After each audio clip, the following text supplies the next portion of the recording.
दोस्तों, हिंदुओं की माता की जिंदा लाश 5000 साल बाद मक्का मुकरमा से मिल गई।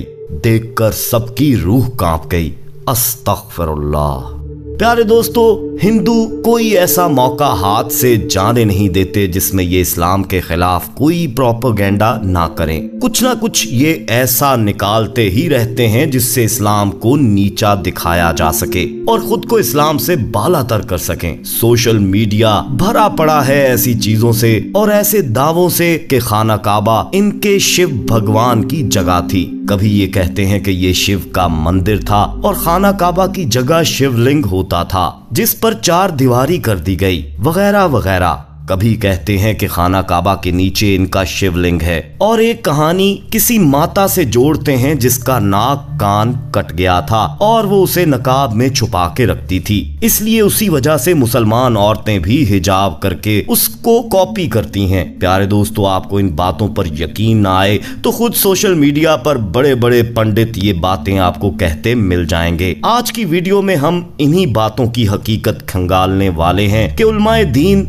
इन बातों के जवाब में क्या कहते हैं। इसलिए वीडियो का हर मुसलमान का देखना जरूरी है। आखिर तक हमारे साथ जुड़े रहिएगा और आगे बढ़ने से पहले कंफर्म जरूर कर लीजिएगा क्या आपने हमारा चैनल मौजा टीवी ऑफिशियल सब्सक्राइब कर रखा है। नहीं किया तो फौरी सब्सक्राइब करते हुए बेल आइकन को क्लिक कर दें ताकि हमारी आने वाली मजीद वीडियोस आप तक बर वक्त पहुंचती रहें। तो आइए बाकायदा आगाज करते हैं आज की वीडियो का। प्यारे दोस्तों, आप यकीनन जानते होंगे कि बैतुल्ला यानी अल्लाह का घर खाना काबा को कहा जाता है और दुनिया भर के मुसलमान ये आरजू और ख्वाहिश अपने दिल में रखते हैं कि वो भी कभी ना कभी खाना काबा जाएं और वहां का तवाफ करें। लेकिन आप ये भी जानते होंगे कि इस्लाम और हिंदुइज्म में बहुत सी चीजें एक जैसी हैं और इसी चीज को बुनियाद बनाकर बहुत से हिंदू ये कहते हैं कि खाना काबा एक दौर में एक मंदिर था। ये भी कहा है कि खाना काबा दरअसल शिवलिंग जी का घर था जो कि हिंदुओं के ख्याल से इनके भगवान हैं। ये भी अक्सर कहा जाता है कि हिंदुओं की जानिब से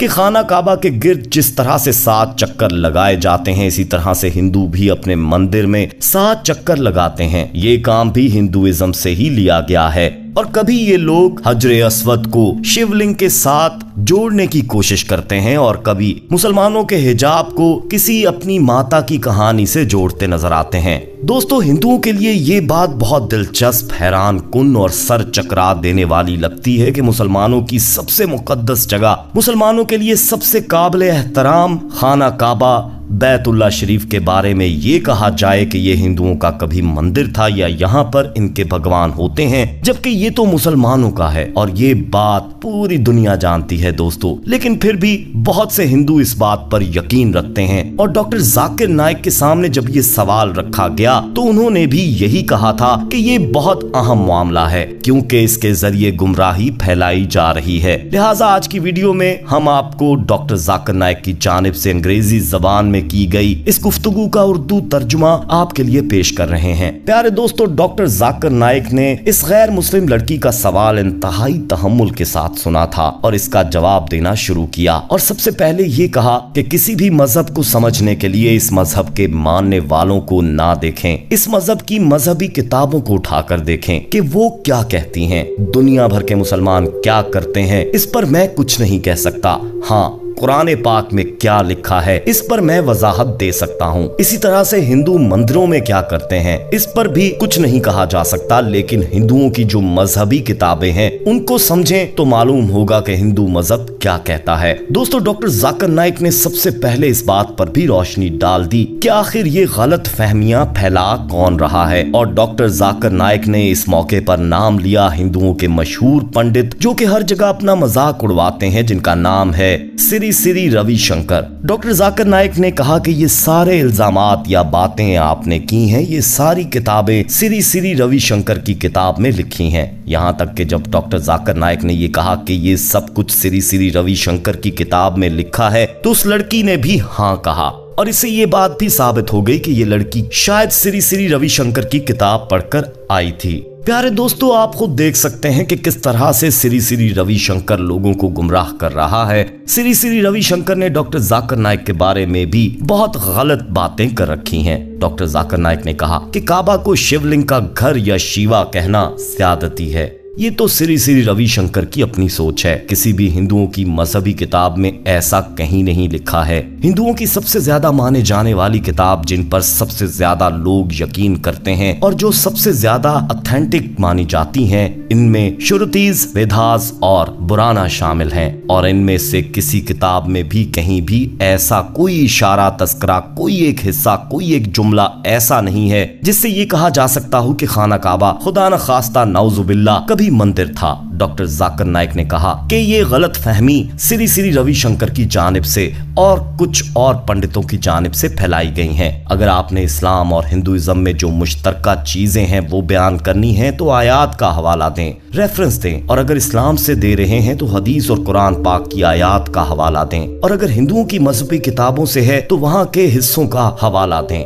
मैं तो हवाला देकर बात करता हूँ, मगर ये पंडित और श्री श्री रविशंकर हवा में बातें करते हैं। इस मौके पर डॉक्टर जाकिर नाइक ने श्री श्री रविशंकर की किताबों से मुतल्लिक एक हैरान कुन इंकशाफ किया। उन्होंने कहा कि मुझे श्री श्री रविशंकर ने अपनी डिबेट के दौरान ये कहा कि उन्होंने ये किताब सिर्फ घंटों में लिखी है। डॉक्टर जाकिर नाइक ने ये कहा कि अगर कोई शख्स ये कहता है कि इसने किताब 2 घंटों में लिख दी है, एक तो इसी बात पर यकीन करना मुश्किल है, दूसरा ये कि अगर कोई शख्स सिर्फ 2 घंटों में पूरी किताब लिख देता है, इसका मतलब है कि इसमें बहुत सी गलतियां हो सकती हैं। लेकिन श्री श्री रविशंकर ये बताने के लिए कि गलतियां नहीं हैं, ये जस्टिफिकेशन दे रहे हैं कि उन्होंने ये किताब सिर्फ 2 घंटों में लिख दी थी। लेकिन इसके बाद दोस्तों डॉक्टर जाकिर नाइक ने कहा कि श्री श्री रविशंकर की झूठ और इसकी बातें तो अपनी जगह, मगर हिंदुओं की मजहबी किताबों में काबे का तस्करा जरूर हुआ है। और हिंदुओं की किताबों में लिखा गया है कि वो जगह जहां पर आपको जाकर इबादत करना है वो जगह है जहां पर नरा शमसा की पैदाइश हुई थी।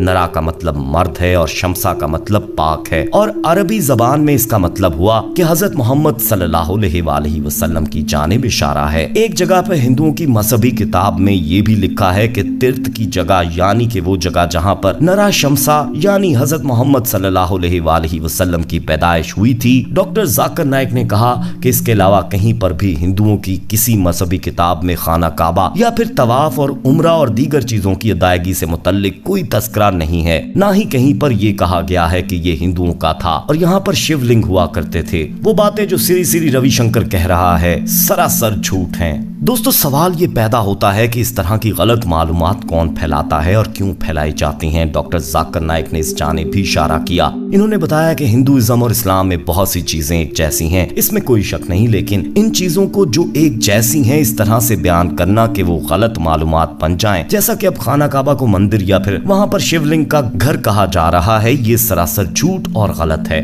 और ये जानबूझकर ऐसा किया जाता है ताकि दीन इस्लाम और इस्लाम के मानने वालों को बदनाम किया जा सके या बदगुमान किया जा सके। और ये सारा प्रोपेगेंडा हिंदू पंडित ही कर रहे हैं, जिनमें श्री श्री रविशंकर सबसे आगे हैं। और बहुत से ऐसे लोग होते हैं जो इनके बहकावे में आ जाते हैं और कुछ समझदार भी लोग होते हैं। डॉक्टर जाकिर नाइक ने मिसाल दी और कहा कि अगर आप किसी समझदार हिंदू से पूछेंगे कि तुम्हारे कितने खुदा हैं, तो वो कहेगा कि मेरा सिर्फ एक खुदा है। लेकिन गुमराह हुए और आम से हिंदू लोग जो हैं वो जिस फलसफे पर यकीन रखते हैं उसे पैंथिज्म कहते हैं, जिसमें लोग एक से ज्यादा खुदाओं को मानते हैं, बल्कि हर चीज को ही खुदा कहते हैं। और ये लोग समझते हैं कि हर चीज ही खुदा है, दरख्त भी खुदा है, सूरज चांद भी खुदा है, सांप भी खुदा है। डॉक्टर जाकिर नाइक ने इस बात पर भी रोशनी डाली कि हिंदुओं की किताबों में भी कहीं नहीं लिखा कि एक से ज्यादा खुदा हैं। इनकी मजहबी किताब में क्या लिखा है डॉक्टर जाकिर नाइक ने उर्दू जबान में खुद ही बता दिया, वो भी देख लीजिए। दोस्तों डॉक्टर जाकिर नाइक ने कहा कि इस तरह की सच्चाइयां मैं हवालों के साथ बयान करता हूं और यही वजह है कि बहुत से हिंदू ऐसे हैं जो मेरी बात पर यकीन रखते हैं और वो आते हैं, मेरा एहतराम करते हैं, मुझसे प्यार करते हैं, मेरे कदमों को छूने की कोशिश करते हैं। मैं उन्हें कहता हूं कि ये शिर्क है। लिहाजा इसका ये मतलब है कि मैं हिंदुओं को जो पैगाम दे रहा हूं उन्हें भी बता रहा हूं कि तुम्हारी मजहबी किताबों में वो नहीं लिखा जो तुम्हें लोग ये बताकर पंडित तुमसे करवा रहे हैं। मंदिरों में तुम्हारी मजहबी किताबों में कुछ और लिखा है और मैं वो इनको बयान कर देता हूं। डॉक्टर जाकिर नाइक ने कहा कि यही वो तरीका है जिसके जरिए हम हिंदुइज्म और इस्लाम के बीच के फर्क को खत्म कर सकते हैं, या फिर इन दोनों मज़ाहब के बीच में जो चीजें मुश्तरिक हैं, जो दोनों काम करने को कुरान भी कहता है और हिंदुओं की मजहबी किताबों ने भी कहा है है। मैं इन लोगों को इन पर लाना चाहता हूँ, यानी कि जहाँ पर हम दोनों एक जैसा सोचते और समझते हैं, और यही बात कुरान पाक में भी है। दोस्तों, डॉक्टर जाकिर नाइक अपनी बात मुकम्मल कर चुके थे और इन्होंने वाज़िया कर दिया था कि ना तो खाना काबा कभी मंदिर था, ना वो शिवलिंग का घर है, और ना ही जो खाना काबा में लोग मुसलमान तवाफ करते हैं वो हिंदुओं की किसी इबादत से मिलता है। ना ही इस सब का तस्करा किसी मौके पर हिंदुओं की मजहबी किताबों में या फिर कुरान मजीद में किया गया है, और डॉक्टर जाकिर नाइक का ये जवाब मुकम्मल हो चुका था। अब दोस्तों, आपसे सवाल है कि आप में से कितने ऐसे लोग हैं जो खाना काबा का तवाफ करने की ख्वाहिश रखते हैं या हज और उम्रे की सादत हासिल करना चाहते हैं, और आप में से ऐसे कौन से लोग हैं जो ये सादत मुबारक हासिल कर चुके हैं। कमेंट कीजिए ताकि दूसरे लोग भी मोटिवेट हों और वो भी अपनी जिंदगी का मकसद 4 पैसे जमा करके खाना काबा और हज और उम्रे की सादत हासिल करने का मिशन बना लें। आपका वीडियो देखने का बहुत शुक्रिया। पसंद आई हो तो इसे लाइक करते हुए दोस्तों में शेयर कीजिएगा। जाते जाते एक बार फिर कंफर्म कर लीजिएगा कि आपने हमारा चैनल मौजा टीवी ऑफिशियल सब्सक्राइब कर रखा है। नहीं किया तो फौरी सब्सक्राइब करते हुए बेल आइकन को क्लिक कर दें ताकि हमारी आने वाली मजीद वीडियोस का नोटिफिकेशन बर वक्त आपको मौसूल होता रहे। अपना बहुत ख्याल रखिएगा और उनका भी जिनका कोई ख्याल नहीं रखता। आने वाली वीडियो में दोबारा आपसे मुलाकात होगी, तब तक के लिए अल्लाह निगहबान।